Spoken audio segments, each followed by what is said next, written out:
Whenever you want. Yeah. Good morning, good afternoon, good evening, wherever you are. It's a great pleasure to connect with all of you on this platform. We have been, all of us have been working on various aspects of electron microscopy and material science. And there is a lot of excitement these days on cryo-electron microscopy and related techniques. I thought one way to connect all the people is to have a series of lectures. And what a good time. Well, what more better time that you can have than this period. Although it is in India, it is 9:30 now. And to connect with people across the world, of course, we may have to suffer a little bit. But then we are missing people from Japan. And it is quite late there. But then this platform gives a lot of flexibility. We can connect with people across the world. And that is indeed happening in this seminar series. We are starting this session with a fantastic physicist whom I happened to hear a couple of times in various fora. So today we will start this series with Miguel Jose Yacaman, and we will take these series to different, well, with lecturers from all over the world.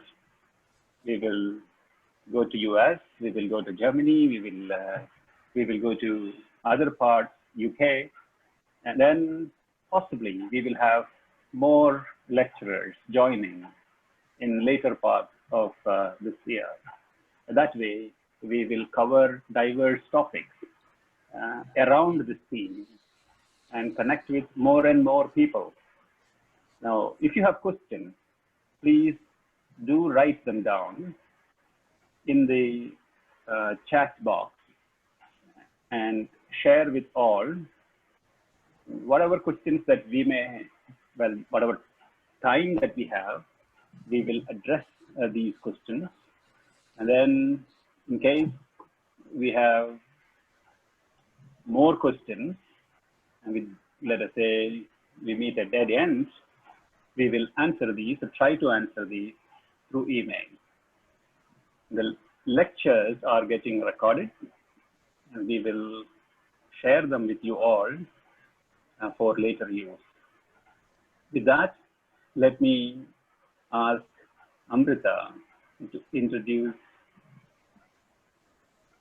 Miguel Jose Yacaman. Hello, everyone. I would like to welcome you all with a big thanks, because this is a little unusual time for Indians to attend a seminar, as Professor Pradeep told. So thank you for making your time and join us. I strongly believe that considering the importance of cryo-TEM in today's biology and material science and the outstanding scientists we are going to hear, this platform is worth a little adjustment to our daily routine. So today is the first day of the lecture series on cryo-TEM and related techniques. And we are extremely delighted to have Professor Miguel Jose Yacaman as the speaker today. It's truly an honor for me to introduce Professor Yacaman to you. So Professor Yacaman earned his PhD in physics from the National University of Mexico in the year of 1973. Then he joined as a postdoctoral fellow in Material Science Department in the Oxford University, UK. In 1978, he moved to NASA Ames Research Center, Mountain View, California. During his career, he has made significant scientific contributions to a broad and interdisciplinary field. One of the focus of his research has been the correlation between structure and properties of nanomaterials. He has developed electron microscope methods to study nanoparticles and 2D materials.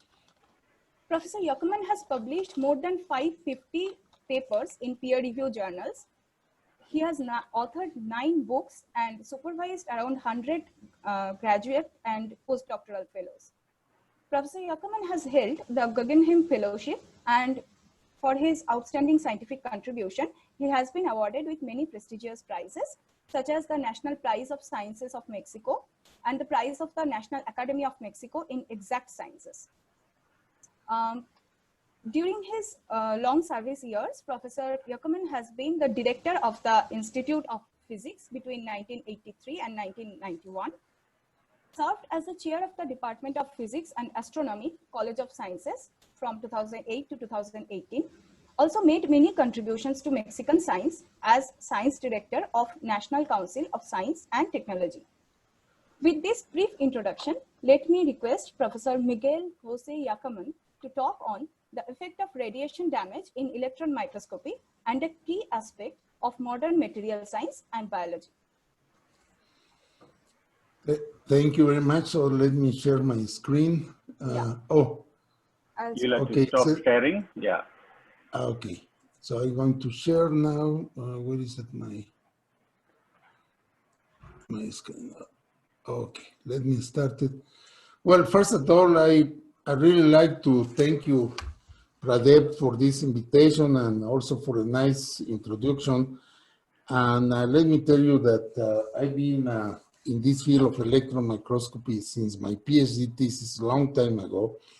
And I've been able to see all the transformation of this amazing technique, okay? And really we're now, electron microscopy is one of the most important sources of discovery in material science, in condensed matter, in nanotechnology and biology and many other fields. It's really one of the canonic techniques of science today.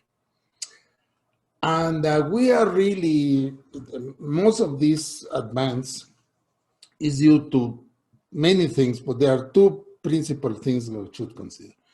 The correction of the lens's aberrations and the electron detectors. Okay, these 2 things have made a tremendous improvement in the, and in fact, we are in the golden age of electron microscopy. We are doing things that, you know, when I started my career 50 years ago in this, we never thought we can do it. Like, you know, and I will describe in this talk a little bit what we can do now, okay? Now, first of all, I would like to talk about the sources. The sources for, if you want to analyze a sample, you basically can have 4 sources: neutrons, photons, electrons, or ions. Neutrons have no charge, but the wavelength is very large, okay? 1 nanometer, and photons, of course, can be produced at different frequencies, from light to X-rays. Electrons have charge and have a very short wavelength, and ions have charge and large mass. Okay, so when you want to use neutrons, for instance, if your problem is location of hydrogen atoms or you know, kind of solution structures, or hydrogen exchange and low resolution, of course, Newton diffraction is your technique, okay? Of course, one amazing thing of this, I think I can have a mouse, okay.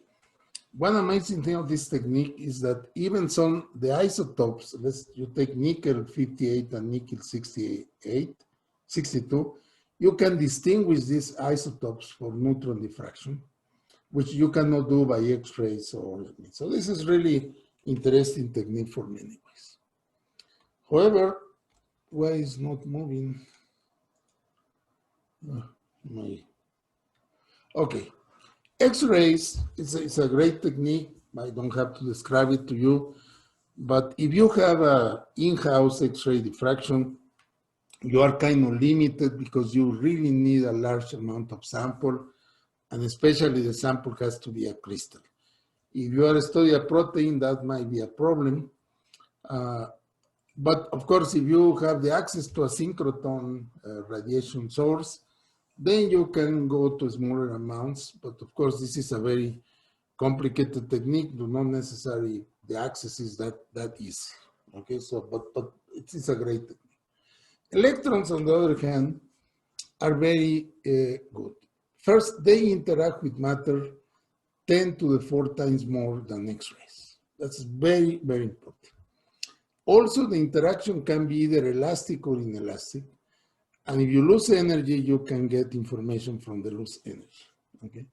Now, if you consider 200 kiloelectron volts, the wavelength of the electrons is 0.0225 angstroms, very short, okay? On the other hand, they are relativistic. If you go to 200 kV, the mass of the electron is 1.39 bigger, and the speed is almost 0.7 the speed of the light when you use it in the electron microscope. However, the electrons interactions, all the signals that you can generate produce different information, much more than the electromagnetic waves. Like, for instance, you can have back reflection, you can have inelastic scattering, as I said, you can have transmission, you can have even low angle scattering or high angle scattering, and collecting these signals, you can have a different type of information. Okay, and also that's why using electrons, you can have, well, you can have secondary electrons and have a scanning or backscatter electrons or Roger electrons, or this happen in the surface. You can have a scanning here, or if you do transmission, well, you can have absorb electrons that can give you information electron holes. And if you have transmission, you have elastic, inelastic. Let me stop this. I'm sorry for this. I'm sorry for this, okay? I forgot to turn the telephone off. Okay. So you have a lot of signals that you can pick up with different things. Now, the most interesting thing from the physics point of view is that if you have a coherent incident beam, and we're going to talk about that because the electron beam has to be like a laser of light, coherent, okay? Then what you have is, of course, you can have incoherent backscattering, but then you can have coherent elastic scattering, or incoherent elastic scattering, or incoherent inelastic scattering. All these signals are really important for the different information inputs. Okay. Now, there's a lot of techniques you can do now. You can do scanning, transmission, holography, energy loss, energy dispersed spectroscopy to X-ray analysis. You can do tomography, but you can do in situ and you can do cryo-TEM. So this is the amount of techniques is even surprising. There's more than this. Okay. What are the principles of the electron microscope? But the electron microscope are the same. All the microscopes are the same principle. You have a source, you have an object who might act like a diffraction grating, and you have a lenses, and the lenses make a diffraction pattern in the back focal plane of the lenses, and then you have another lens that amplifies to the image plane, okay? So basically you have an object, which is a wave, you have your diffraction pattern and your image, okay? Now, there are two really very different materials that I would like to stress. One type of materials is the periodic oriented crystals, or can be quasi-crystals, which are order of non-periodic, but they're ordered. And you have non-crystals, such as biological tissue, polymers, or materials made of light atoms, okay, which are not. So there are two differences, and the microscopy of these two is very different. So let's start with the crystals, okay? Now, if you have a crystal, physicists know that you can solve the Schrödinger equation for the transmission of the electrons on the crystal in presence of a periodic crystal. And then the result is that your electrons are periodic waves, which are called Bloch waves, okay? Now, what you get is bands of energy. If your energy is low, like in a semiconductor, you're talking about electricity, what you get is bands. If your energy is high, what you get is regions in which electrons are forbidden and regions in which electrons are allowed, exactly like in the bands. Okay? And that is the idea that how these waves travel through the crystal. Some of them are centered on the rows of atoms, or some of them are centered between the atoms. Okay, and there are no waves in some direction. So this is known as channeling, and this is the effect of the result of the beam blow waves. Okay, now when you are looking at TM, what you are looking. So imagine that you are in the ocean, being enjoying the waves. Okay. Now, every time that a wave hits you, imagine that you have in your chest an instrument to measure the force that the wave makes on you. Okay. Every time that the wave hits you, it gives you a force. And then you can plot the force of the waves. So what happens is those are waves, and the waves have a phase and amplitude, and the only thing you are detecting is the amplitude, okay? Not the phase. So if somebody asks you to reproduce how the waves move and all that, just by the information on the phases is not possible. I mean, the information on the amplitude, you have to recover the phases somehow. And that's a great problem of the electron microscopy, how to recover the phases, okay? Remember, the intensity is the square of the wave, becomes the square of the amplitude, okay?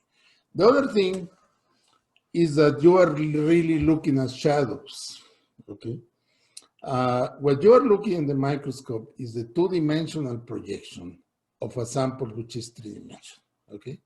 So you are looking really at shadows, okay? Even Carl Jung has this very nice, let me get philosophical for a moment, saying that we see only aspects of ourselves which are shadow projections, okay? The problem is that you have to understand you have shadows, and you have to deconvolute the information on these shadows, okay? Now, how you do that? Then you have your sample, okay, and your incident beam. Let's assume that this is a wave. So what you have the lenses, what the lenses do, they produce a diffraction pattern, which is really the Fourier transform of your initial wave. Your wave, when it goes through the sample, gets a change of phase, maybe amplitude, but most of the time change. But then you focus this information in what is called the Fourier transform. What the lenses do is make the Fourier transform of the wave. Now, in order to recover your image, you have to make another Fourier transform to get to the image plane. So basically, in microscopy, you got the Fourier space and the real space, okay? And you have to distinguish it. The Fourier space has a tremendous information, and let me give you an example I always give to students. Imagine you are hearing a concert, and then the orchestra has all kinds of instruments, and they are not located in the same spatial position. So when the music's play, waves go all around the room. And what happens in your ear, you make the Fourier transform of all the waves located in different points, and then you classify by frequencies. So you hear only one sound from the bassoon and only one sound from the violins. And then, of course, the ear makes the Fourier transform to your brain, and you hear the... So that's what the lenses do, basically. Okay. However, the lenses, they have aberrations, okay? They're not perfect. And you have all kinds of aberrations I just listed here, and astigmatism, coma, all the big list of aberrations. The one that always was a problem was the spherical aberration, okay? Now, every aberration changed the phase of the waves. So it introduced false information. So you have to really reduce the phase. Now, for many years, many years, in fact, basically up to the beginning of the 21st century, it was not possible to correct the spherical aberration, which means that the lenses, remember the lenses produce a spiral path on the electrons, and if you don't really focus in the focal plane, that's what is called a spherical aberration. Okay. The great idea that came out from Germany was because you cannot do, because of this, all the lenses, electromagnetic lenses, are convergent lenses. So you don't have the facility like in the optics that you combine convergent and divergent. But this group in Germany find out a way to do a divergent lens. And that changed everything, because then you can correct the astigma, the aberration, the spherical aberration was the big problem. Okay. Now, what happens is that then you could really take advantage of the fact that the electron beam can be very short wavelength, and then you can confine your electron beam to very small state. Like, for instance, this is your beam not corrected, this is your beam corrected.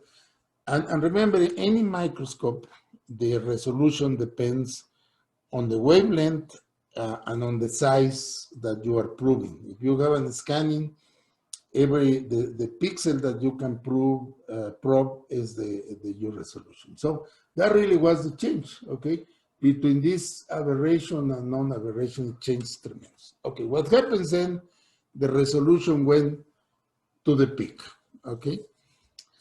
Then initially was 0.82 angstroms, maybe people have claimed half an angstrom as a resolution. But the thing is, now for the first time, you can see the atoms directly without distortion, okay? Because without distortion. And that's a really great thing, okay? However, I just want to warn you, because many people is looking into this problem. Can we go indefinitely in improving the resolution? Well, the question is the Heisenberg uncertainty principle, okay? So imagine that you have an electron which is confined to the Bohr radius, okay? Which is half an angstrom, okay? 50 picometers. Now, you calculate the change of momentum produced by this confinement, okay? It gives you a change of the kinetic energy of 3.81 electron volts. That's perfect because, you know, the bonds in the crystals are around that number, around of electron volts, okay? A few electron volts. So it means even that at this radius, the Heisenberg principle allows you to study it. But now suppose that I want to go to 0.1 nanometers, so 10 picometers. Then the change of momentums becomes this one, and the kinetic energy becomes 9.21. That means that you lose all the information from the bonds because the dispersion of energy is so great that you can just don't do anything. So we are really limited by the basics of quantum mechanics. However, there is this great technique which is called STEM, scanning transmission electron microscope, high angle annular dark field images, in which you collect the image with an annular detector, and you collect the electrons who are dispersed at high angles, and then you scan the beam. That's called scanning transmission. Well, if you do the calculations of this, but really there are two things that determine the image. One, the thickness of the samples, the changes in the thickness of the samples, and second, the atomic number. So when you have an image like this one that I have from a quasi-crystal, you can detect atoms just by the different intensity because they depend on the atomic number. So you can do some calculations, and you can even calculate what is the intensity of every atom. You can see that there are enough changes to distinguish, okay? And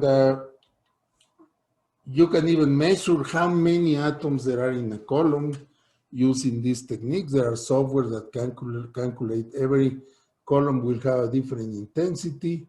This is a theoretical atomic column. So you can get the number of atoms in every column using this STEM. Now, that's why, let me show you an example of a big structure of gold in which you can see in the edges how the atoms are buckled, okay, in the very surface. And then that is consistent with some structure that has been observed many, many years ago by the surface scientists using low energy electron diffraction. So we can see it directly, but even more than that, because we know the distance of the atoms and the distance, I mean, we know that the distance measured in the picture is exact. We can measure the strain. And we have a pseudo color here in which you can see that this layer of the period is not a strain, but the next layer is a strain, not a strain, and a strain. And I can plot the strain on the sample against the length in a given way. Okay? So this is kind of information that can only be obtained by these high resolution aberration images. Okay. And let me just show you, since depends upon the thickness. If you have a particle which is the same material, like in this case gold, and this particle with shape of a decahedron, you can reproduce the surface. Of course, this is a very large crystal, 50 nanometers or more. Then you can reproduce the atomic steps on the surface using STM with a resolution of 3 angstroms in the spatial resolution. Okay. However, the other great advantage that we had from the microscope is that because in the old times, you need to make the gap of the lenses very narrow to make a very strong focus. Now you don't need that. So you can have a lens with a gap relatively large. So it means that you can put a lot of stuff in the specimen holder, okay? And that has made a tremendous change because then you can combine in situ studies with atomic resolution, which was not possible before and now is possible. And let me give you an example. We studied molybdenum disulfide, which is a layered material. And you know, you have molybdenum and sulfur making a sandwich, and then you have a packing of sandwiches. This is a great material, has been used for many things. It's a great catalyst, has a lot of applications and so on, okay? Now, I just noticed that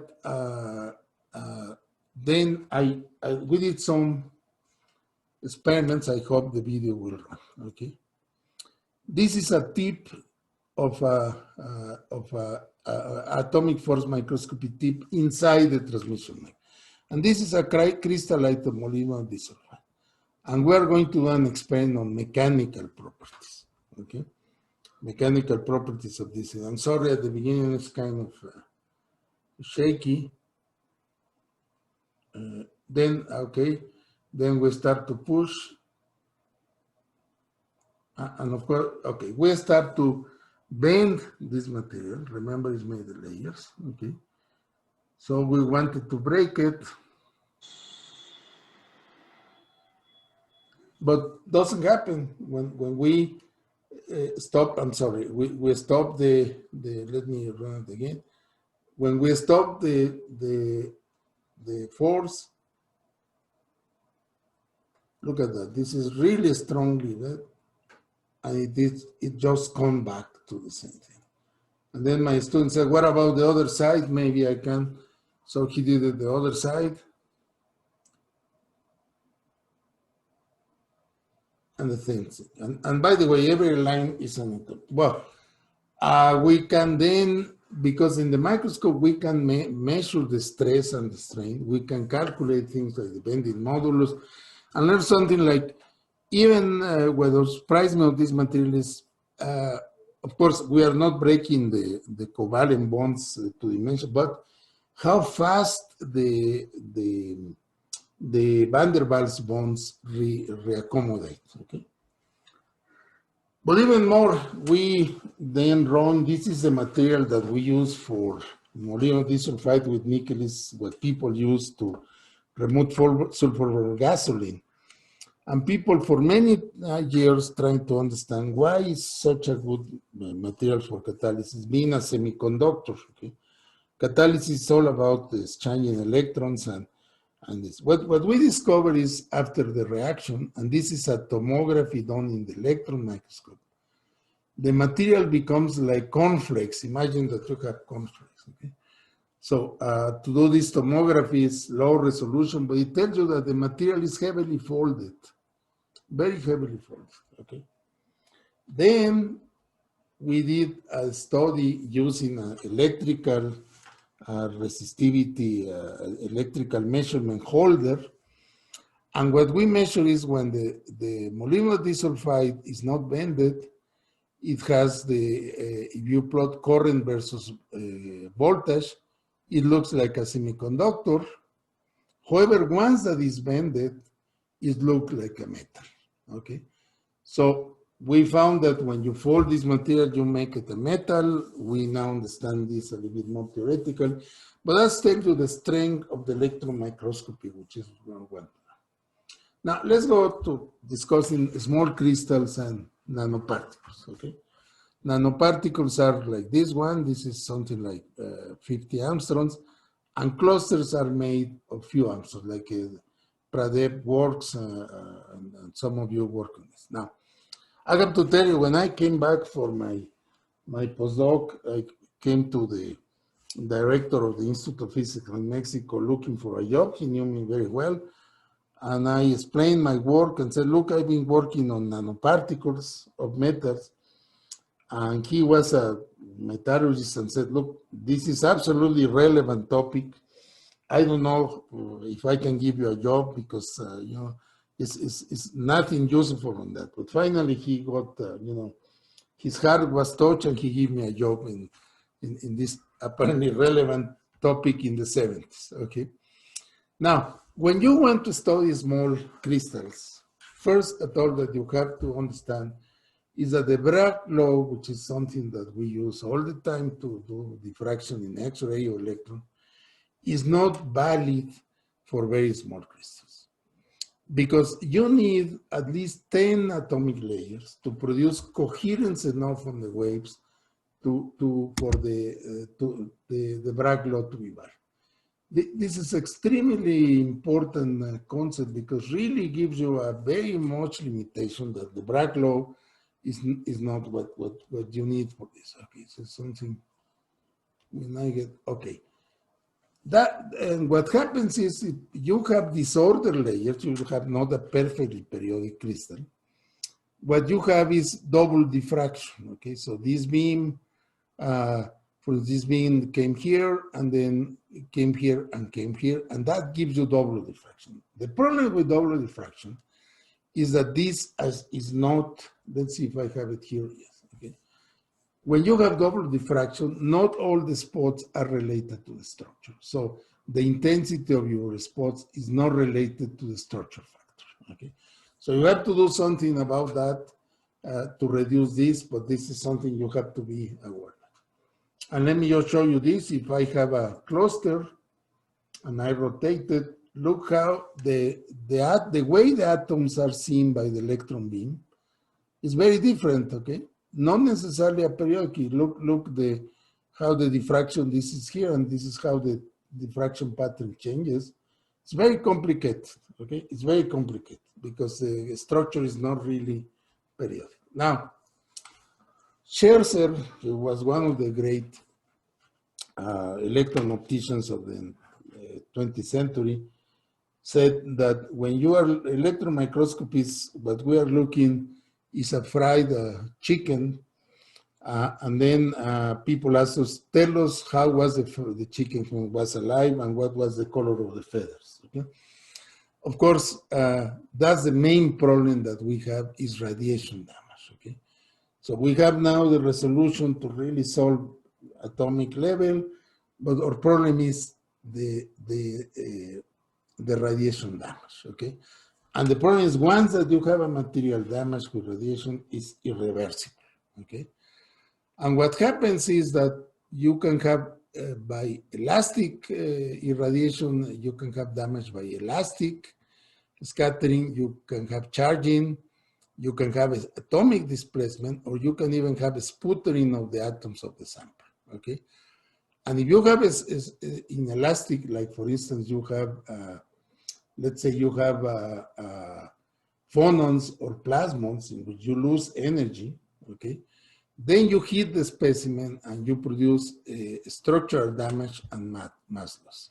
And on top of that, everything that you take off the sample mostly are light elements, so you get a lot of hydrocarbon contamination in your sample. So that's something that you have to look. Now, the knockoff, which is very important, especially in biology samples, happens very strongly in light elements. You know, light elements need a very small voltage to be displaced, okay?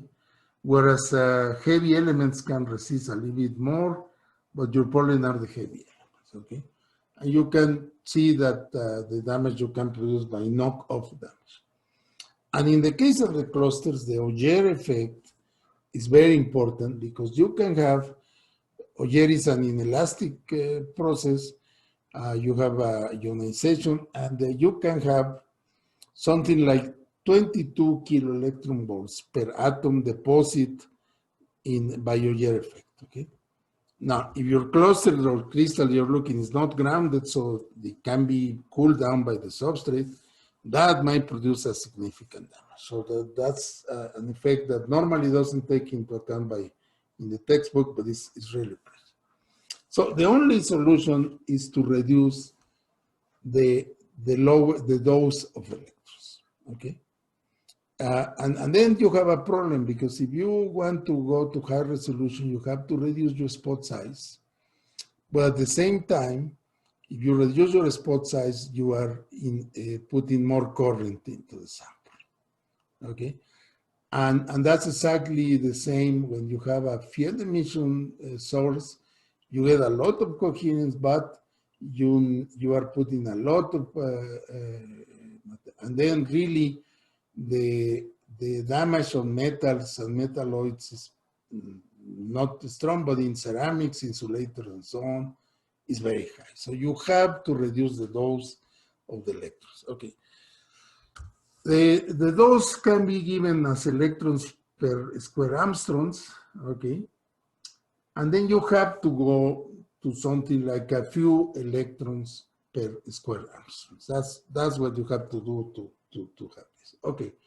In order to do that, coupled charge devices that are standardly used in the cameras do not really work well. You have to go to more advanced detectors, which are the CMOS detectors or the direct electron detectors.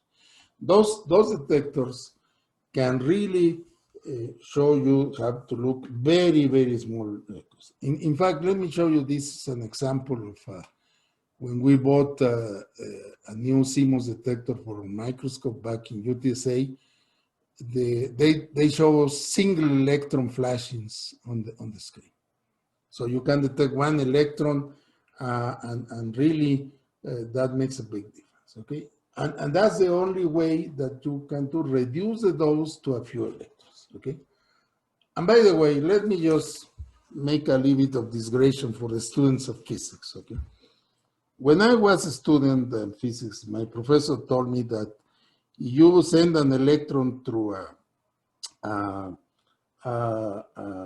plate with two holes, you get dispersion of the electrons, and then you get like a wave, you get interference on the wave, and you get a diffraction pattern. Well, that unfortunately happened to be false, okay? Because what happens is very, very simple. If I do now, I can do this experiment, and I think we understand that. If I shine an electron to a hole or two holes, I can see with my detector, like here, one electron hitting at the time, and I can tell exactly when this electron hit every time. Okay. Now, the thing, if I send many, many electrons, okay, what I start to see is an interference pattern, which is what they look like waves, okay? So really, we have a coherent waves only after many electrons are sent. Okay, one electron is doesn't make. However, of course, you can argue that if this is true for the whole group of electrons, it should be true for one electron. And then that's why people say, okay, one electron is a wave. But the reality is that you need many electrons if you want to do diffraction. Okay. Now, let me just show you what happens with a particle when I hit it with a regular dose of electron microscope. You can see how the particle is changing. You can see it in the diffraction pattern. Okay. So the particle is making all kinds of structural changes. So the information there is kind of not very reliable. What we have done is to combine a low dose with precession of the beam. Because if you have precession, that means that we rock the beam around some given angle. You are really hitting many orientations of your particle. And then you can do like the equivalent to tilting, okay? And we will do that very fast. We do it with fast scanning of milliseconds and recording every millisecond a diffraction pattern. So here are your particles and the beam spot is moved, and then we collect many different patterns. Okay, so here's how it works. This is a real sample. We're scanning the beam, and then we just correlate with the electron diffraction patterns, okay? Now, the problem is with that, in one session of 1 hour, you can easily generate 500,000 diffraction patterns, okay? So, unfortunately, you cannot do the analysis that simple. Yeah, but you can get the crystallography from that, okay? However, a surprise that we got, we asked a colleague who is dedicated to machine learning.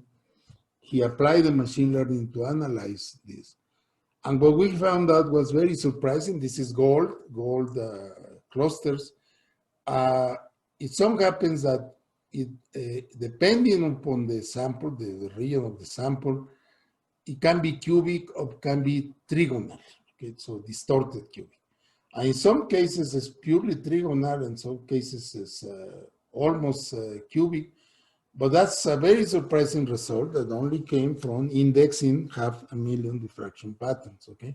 Which was a big surprise for us, okay? And of course, if you can crystallize your sample, then you can do electron diffraction and get not the giant cluster. You are not talking about grand cluster, we're talking about the crystal. So you can very easily obtain by electron diffraction. We publish a paper in which we demonstrate with Tamir Gonen, which is a big expert in microelectron diffraction. We could get exactly the same structure by microelectron diffraction, by synchrotron, and by this precession technique, okay? Which is very good. Okay, now let's move the last part of the talk to biological samples. Biological samples, or maybe let's say polymers or samples not periodic, the main contrast is dominated by Rutherford backscattering, okay? It means that if the sample, the atoms do not allow the beam to go through, that's when you get contrast.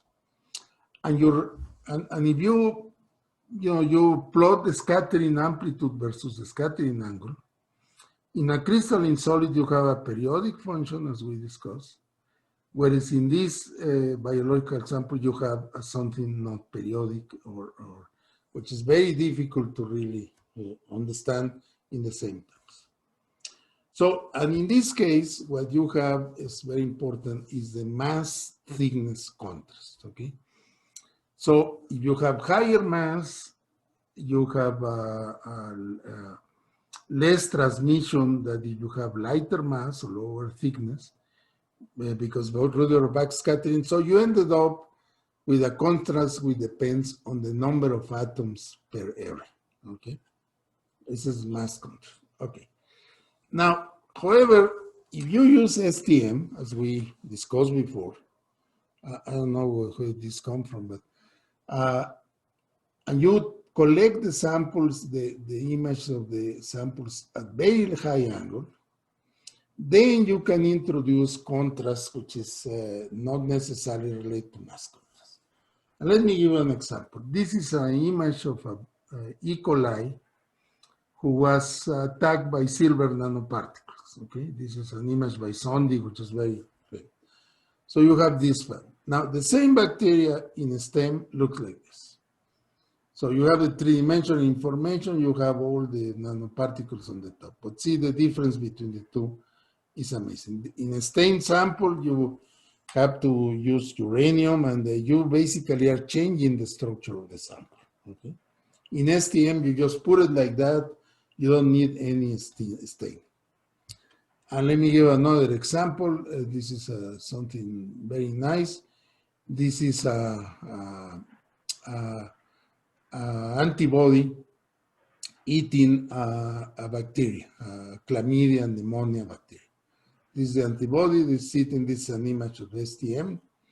And you can see in here that you have the infection here in this region, and you have the immune cells going to get the infection, okay? That's the kind of things you can see an electron in STM. And then you are not limited to do analytical work. So in this case, this bacteria was infiltrated with terbium, and then you can analyze the terbium and you can make the microanalysis. So something that you can do if you don't not doing staining. If you do staining, the only thing you see is uranium or osmium, and you don't get anything. And this is another example of a macrophage.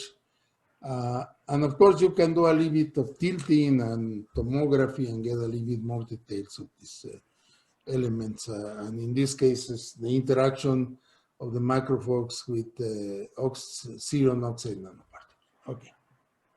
Now, of course, now it is coming a big revolution in biology.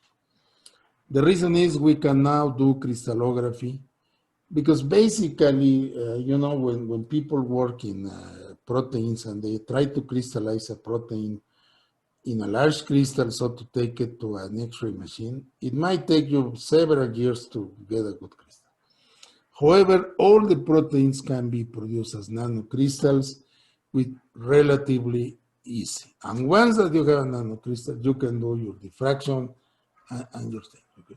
One thing is amazing and really amazed me is that, you know, after probably in February, when the COVID SARS infection or the COVID pandemic got clear, researchers using electron microscopy were able to determine the pure structure of the spike protein, okay, which is shown here with a tremendously high detail.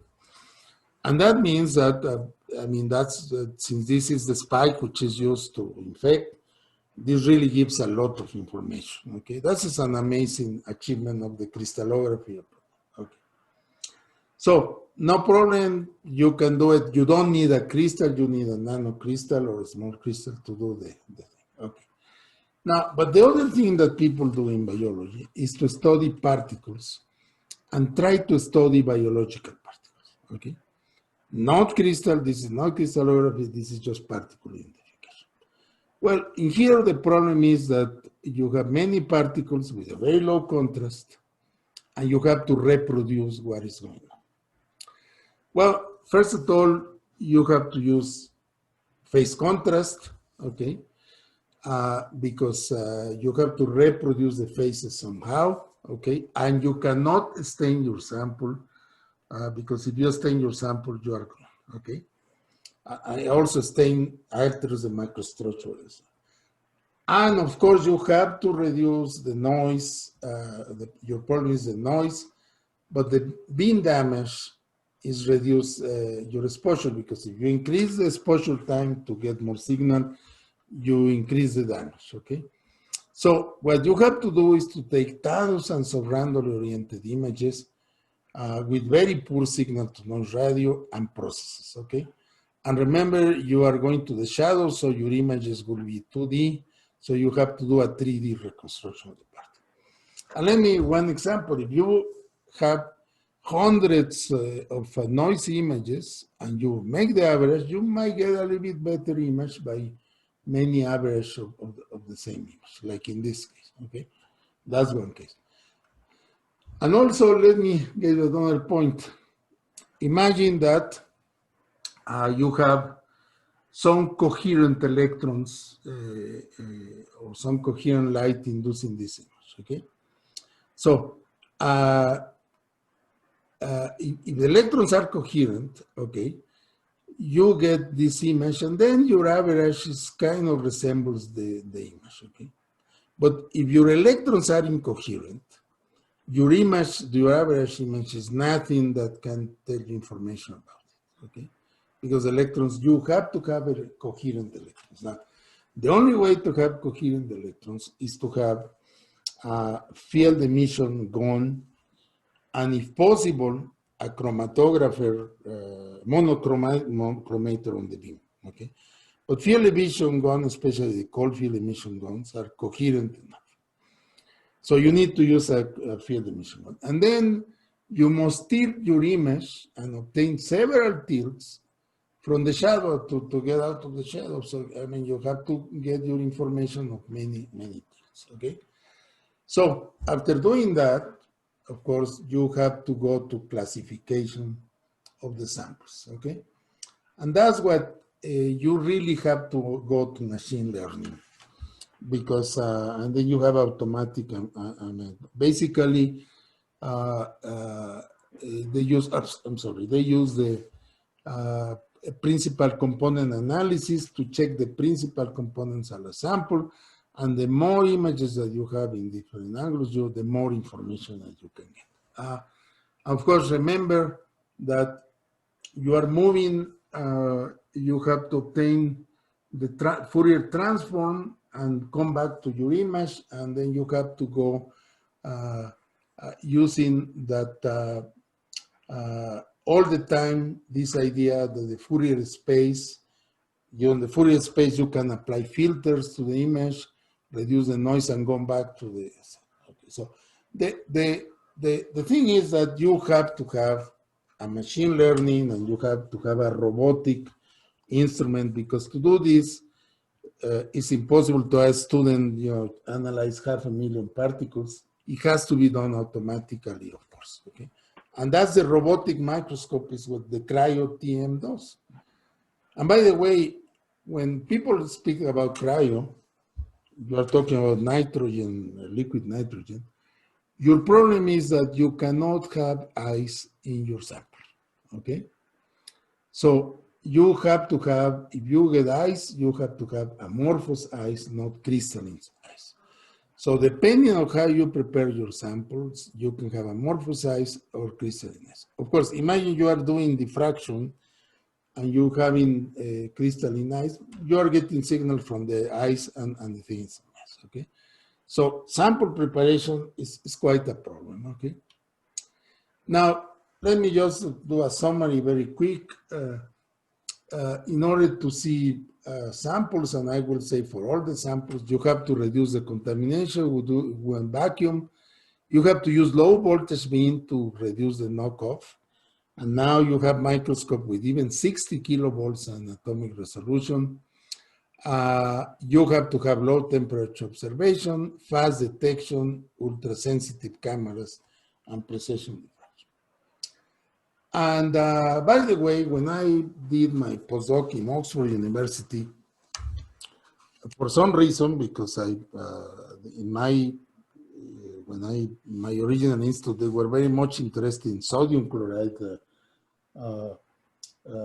F centers and this location. I was asked to do electron microscopy of sodium chloride, and I used a liquid helium microscope, not a nitrogen, a liquid helium microscope.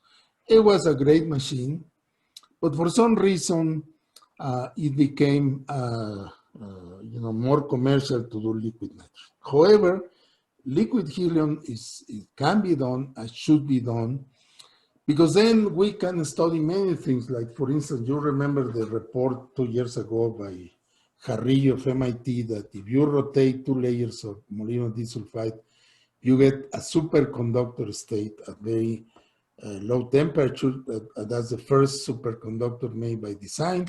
You will be able to do that in the electron microscope at liquid helium, and also study Bose-Einstein condensates, which are very. And finally, now the people are introducing lasers at the same time, femtosecond lasers. So it means that you added a 4th dimension, so you can see not only microscopy, but you can see space-time resolved information. Okay, and that's very exciting. It's still experimental. There are a few places that are doing, but it's definitely the future. And also, since we improved the detectors, we are going to have the EELS mapping much more better, and we will be able to obtain the valence states. Okay, and with that, really, the electron microscope will be absolutely competitive with the synchrotron sources, except much cheaper. Okay, a synchrotron will cost probably $100 million. A top electron microscope probably $5 million. So, and information will be the same. Okay. And with that, I would like to finish, and I would like to hope you can join us next year in the International Conference of Small Particles and Clusters that we're going to be taking in October in Flagstaff. That you will see it's a beautiful, as you can see, is the non-desert part of Arizona. And with that, I thank you very much for your attention. Fantastic! What a great tour through of electron microscopy, and we sort of walked through every aspect. Obviously, in a short time, obvious that as a result, several things were not, of course, covered in great detail, but it was a fascinating tour, and every aspect that's of importance were touched upon. Thank you. Thank you. I didn't want to go to too much detail, but just give a general view. Sure. Obviously, there are some questions, and I would like you to look at the chat box. There are people who have written questions. If you press on that chat box, you will see questions, and I would like you to answer. Instead of me reading through, I would like all of you also to look at this. And may I ask if Dr. Vijayaraghavan is there, can you please ask your question, Vijayaraghavan? Mm-hmm. Can you unmute and then speak? Sure. Yeah.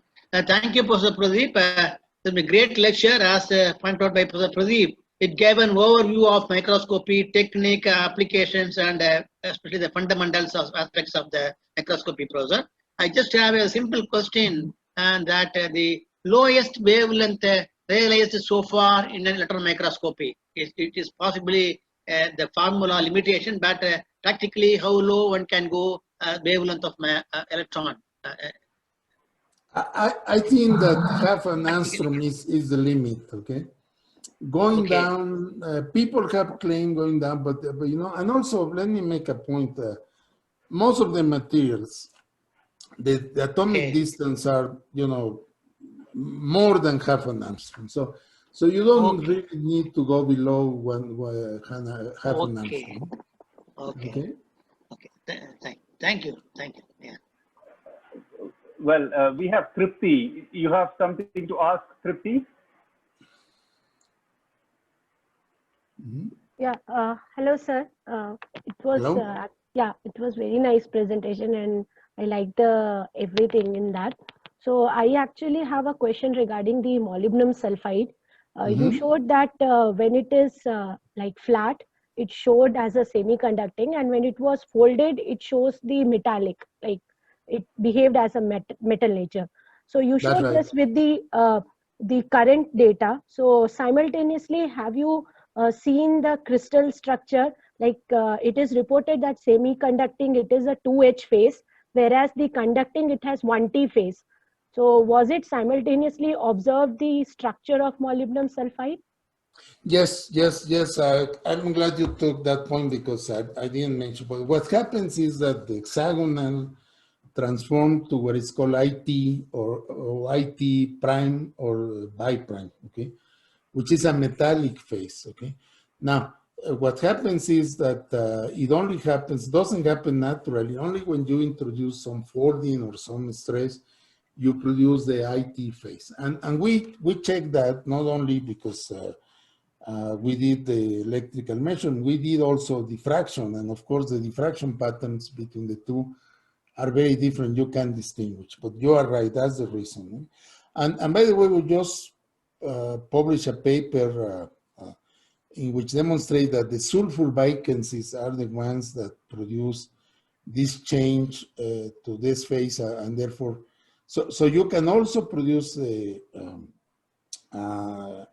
metallic behavior by the sulfur vacancies, not just phase transition. If you pull the material, there are rich charge distributions that produce charge. I can send you the paper if you like. It's in nanotechnology. Okay?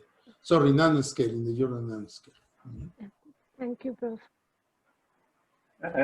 Mr. Ramesh, you have a question. What about the thickness of MOS too?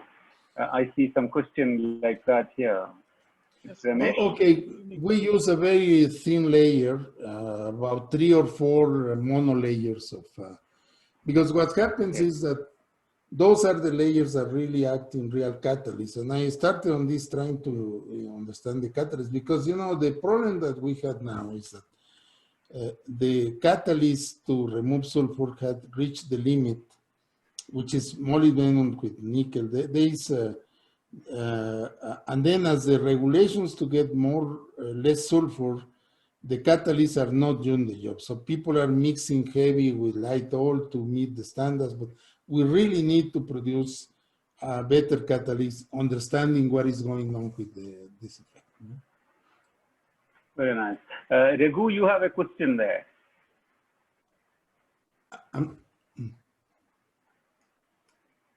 Yeah, so my question was essentially, you did mention that we should be using more of helium cooled TEMs, but you said they are not predominantly used. So what is exactly the advantage that you gain by using helium cooled TEMs, and why are they not predominantly used?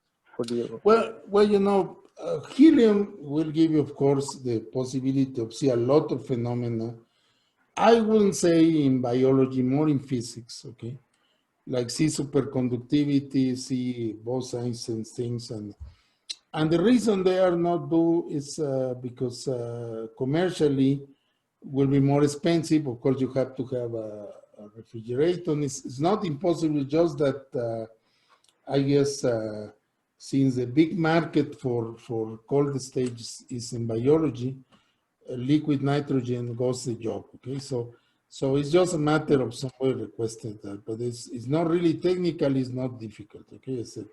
But of course, the thing is that you have to be careful with the mechanical aspects of the sample with you cool that liquid helium, because you might change dramatically the properties of around the sample, okay? So makes it difficult, but not impossible, okay? Rob, you have something to say?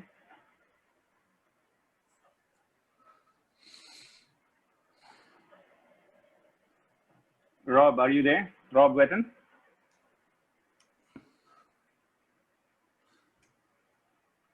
Oh, he said that he left. He left. Well, then let me. Yeah, he has just left. Okay, let me ask you one question. Well, it's not a question, kind of a thought. Biology is about weak interactions. All the memory, all the beautiful things that we do, they're all weak interactions. Mm-hmm. Now that we are in a position to go to very, very low doses, Mm-hmm. where displacements are really can be managed, maybe we should be in a position to see supramolecular interaction. Definitely. We should be in a position to see how molecules interact between themselves and store information. Is it possible? I mean, do you visualize that not just structure, but beyond structure? There's the whole idea of supramolecular science. And the other day, you know, some years ago, when the person who got a Nobel Prize in supramolecular science, when he visited us, he was talking about the excitement in supramolecular science is moving towards biological functions. Now, is it possible to view these? Let me tell you, that's a very important question that you are asking, because it's where I see the future. Now, right now, because of this thing in aberration corrected, we have more space. People are making some membranes to put liquids inside the microscope. Okay? And then you put a sample with liquid. For instance, what people have done is it put a salt of gold, and then with the radiation, you break the salt and you see the growth of the nanoparticle. Okay, that's what people have done. This is, I would say this is simple. The idea would be really to go to look at reactions in situ. And I think we have to work on this to reduce the dam. I think we can do it now. And things like protein folding, for instance, might be in some sense possible to see. So that's a very exciting area that science that I hope people will pursue, because it's really a great future in that. Very nice. So with that, what is in store, of course, as Rob Whitson has just written here, that future is, of course, brilliant and miraculous improvement in instrumentation. Now that it is accessible to people, to the younger generation, only one's imagination will limit us. Absolutely. And that, let us look forward to that future, and please do corresponding with us, and please do join us for tomorrow's and the subsequent presentations. Tomorrow's lecture is by Maya Azubel from Stanford University. She is going to talk to us on single particle reconstruction. With that, let us close this lecture. This was a great lecture by Miguel Jose Yacaman. Thank you all. Thank you very much, Pradep. I enjoyed talking to you. And please send me the link for the Azubel talk, okay? I would like to hear it. Yeah, okay? sure. Okay. Sure. Thank you all. Thank you for organizing this symposium. Thank you. Thank you. Thank you. Bye. Bye. Bye. Thank you. Bye.